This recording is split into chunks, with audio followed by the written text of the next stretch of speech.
to ask you a question. First, I have to explain. Okay. This is my friend, Michele. She is the smartest person that I know. So if you don't know her, chances are you know somebody that knows her because she's just that connected. And she is like wicked smart. She knows a little bit about every single thing. Now, I know this is a subject that you actually know about because we have experienced this somewhat together. But I thought this would be a good way to introduce you and having the subject not be so heavy. Okay. And I just want to get your take on it and what you honestly think. I'm going to play an audio clip for you that I found on the internet. Mhm. And then I want you to tell me about it. And then I want you to give me your personal opinion on this subject. Okay. Okay. All right. Hold on. I got to play it for you. I had it all queued up and then. 911, what are you reporting? I got a strange going on out here. Something just killed my dog. Something killed your dog? My dog went flying through the air over the trees. I don't know how it did it. Okay. Damn, I'm really confused. All I saw was my dog coming over the fence, and he was dead when she hit the ground. I didn't see any cars. All I saw was my dog coming over the fence. 911, what are you reporting? We got someone or something crawling around out here. Did you see what it was? Was it a person or an animal, or? I can't tell. All I know is that my central light came on, and I just happened to glimpse and see this thing running across the yard. A good-sized man, or something looks like a man. I don't know what it was. Just it ran across the yard. Okay. You've had problems in the neighborhood before? Yeah, my dog was killed here just recently. I don't know what it was. Whatever it is, it's running. I couldn't catch it if I was going to chase it. But whatever it was standing up. I'm out here looking through the window now, and I don't see anything. I don't want to go outside.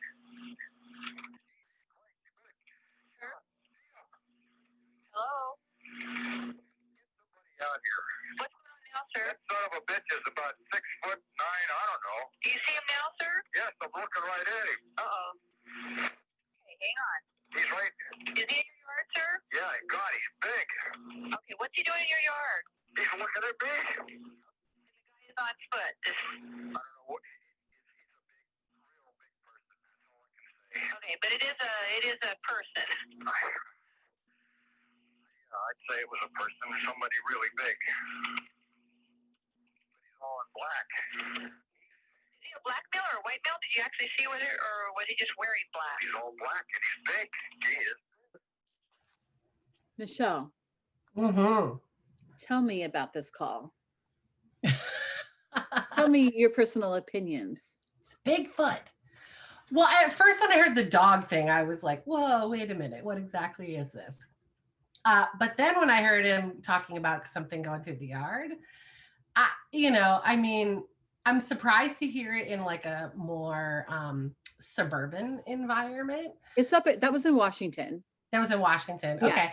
And like, I mean, it sounds suburban, right? Because it's someone's yard, Yeah. but it could be like out in the middle of nowhere. So, you know me, you know my husband, we're both super interested in cryptozoology. Mhm. So cryptozoology, for those of people who don't know, is basically understanding things in the animal world that we don't know yet. And when I think about it, there's parallels in all other kinds of science. Like we know more about space than we do like 10 inches down into the ocean. So I think of it like, right, I mean, there is so many ways to think about Bigfoot. Like, first of all, people think you're ridiculous for thinking about it, or they think like there's like, there's memes about it and things of that nature. And then there's people who look at it from like the science perspective. And I tend to think about it with, I don't know, like the way I just approach life in general, which is a little bit of curiosity and a whole lot of like, let's get the evidence. I'm also wildly excited about like forensic files and science and data and things like that. And, I've been to a couple of different places. So here in Oregon, we actually have like a Bigfoot museum, which is, kind of includes a lot of sightings in the area. But then when John and I were actually traveling last year, there's actually a cryptozoology museum that is in New Hampshire. And they have some as well. And they talk about all sorts of different kind of creatures. I think I generally approach things with a lot of healthy skepticism. But I would also think that just because I haven't seen something doesn't mean it exists, right? Like I haven't seen a kangaroo, I don't think in real life, but You like haven't? I'm surprised about that. well, I know. I mean, I've seen videos. Like I don't think I've seen a kangaroo at a zoo or something like that. I haven't seen Australia, Okay. but that doesn't mean Australia doesn't exist. Like there's evidence that would lead me to believe that, And right? do you think that the evidence that you have seen is good evidence to support that there actually is a Bigfoot? There's no other explanation that Well, this. there's a whole lot. I mean, so if you look at some of the Bigfoot sightings over the years or some of the research that's been done, sure, there's been a couple of them that have been disproven where somebody has put a gorilla suit on or somebody's put something and, tricked somebody into it. But there's also been like a lot of science around like some of the pictures and some of the findings that they've had, like they have found scat or they found hair or things like that. And part of that has been where you're kind of bumping up against like known animals, like is it a deer, is it a bear, is it these kind of things. And so I think that there is a lot of things out there that we have not experienced kind of in mass, or we understand them to be different than they are. I was just actually having a glass of wine with a friend yesterday, and there was this whole big story about how everyone thought that this was a Merlot grape, and come to find out it was actually a Carmenere grape. Whatever. If you like wine, it's just interesting. Who But like, knew there were more than just who red? knew? Yes, exactly. There's more than just Who white knew? grapes and red Who would grapes. know that? Yes. So I tend to think about it that like I haven't had a personal experience. However, I have seen and heard about other people's personal experiences. I've seen, kind of foot castings of where they found in the woods. I've seen people analyze pictures or video. And if you think about, you're probably familiar with ghost hunters, which is Mhm. the, A and little. one of the, a little bit, Yeah. yeah, okay. So if you think about it, they go in not trying to prove that the Right. ghost is there. They try and go to disprove what it could be. Is it the Right. electricity? Is it the plumbing? Is it like a shadow off the wall? I tend to think about this more, with Bigfoot the same way. Like I think that they've proven in some cases with pictures or footmarks or hair or things like that, that there is a creature or creatures that we haven't, fully understood yet. Yeah. And, I think that it would be, like I said, super arrogant to think that we know everything in the world because we're constantly like, oh, we found this crazy,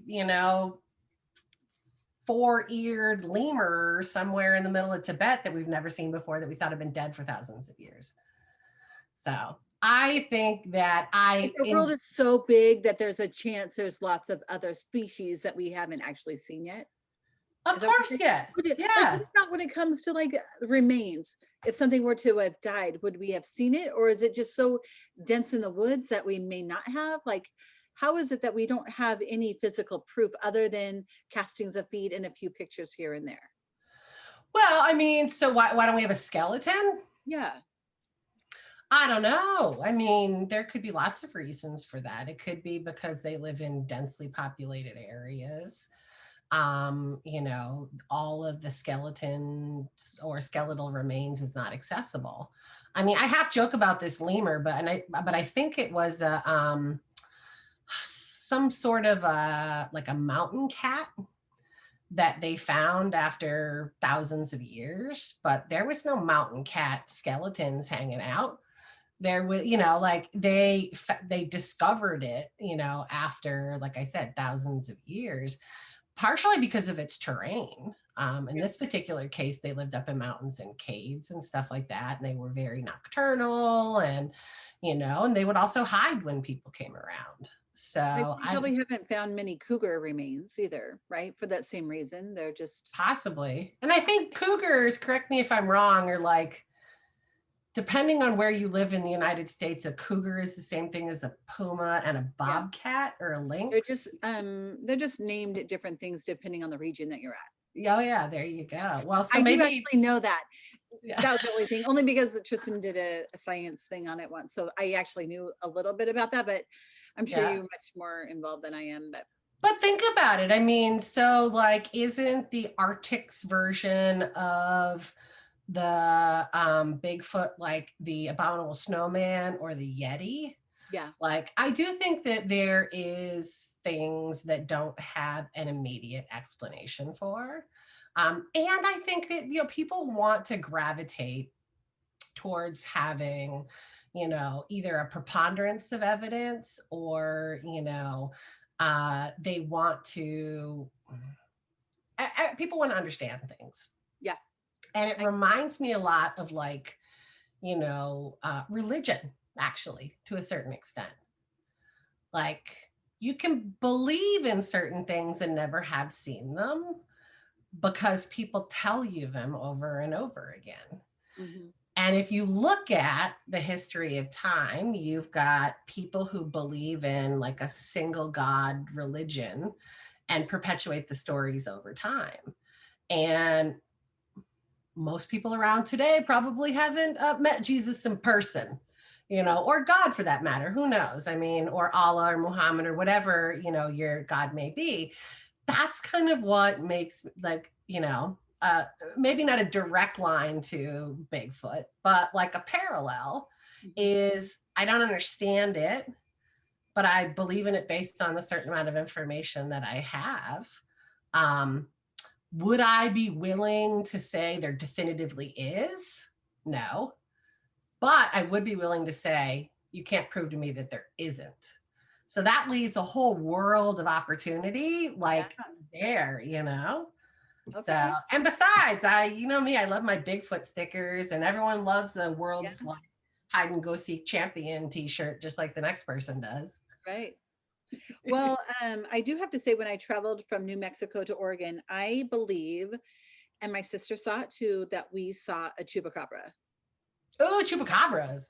Yeah. Well, either that or it was like an animal that was really, really deformed, that it resembled what I would see, like pictures like you see on the internet or in books about a chupacabra. But it was the craziest, weirdest looking animal I had ever seen. I was driving, my sister was behind me in the car, in a different car.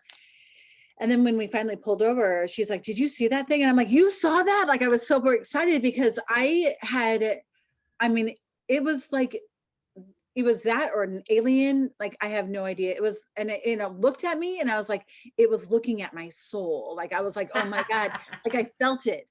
Like it was like analyzing me or something. It was the weirdest animal, but I would have to say I saw something very strange, but I can't say that it wasn't like a deformed dog or something. Well, that's the whole thing that always I think about, like, right, old state fairs, or you go to like Ripley's or something like that, and there's the two-headed cow and the six-legged, sheep and the, I mean, And some that could just be a mutation of two different it could animals. be. I mean, there's a lot of, history around, birth defects and or deformities. And, interestingly, like even like when it comes to like human reproduction, I don't think most people are aware, but like most eggs actually split into two, like quite often. So, there's usually a lot of twins that happen. And I don't know, like I'm left-handed. Some people consider me an anomaly. Yeah, you are. And You there's a totally lot are, but it's not because of your left hand. I It's know. your brain. Like you use like 120% of your brain. Oh no, I don't use that much. You use a lot. I swear to I God. just have I have a high processing speed. Well, and you have an incredible like way of remembering. Like your brain remembers pretty much everything. It's like that movie with oh gosh, what's his name? Limitless. Have you seen that movie? Yeah. He It's takes that pill and it makes him, Rocket. Yeah.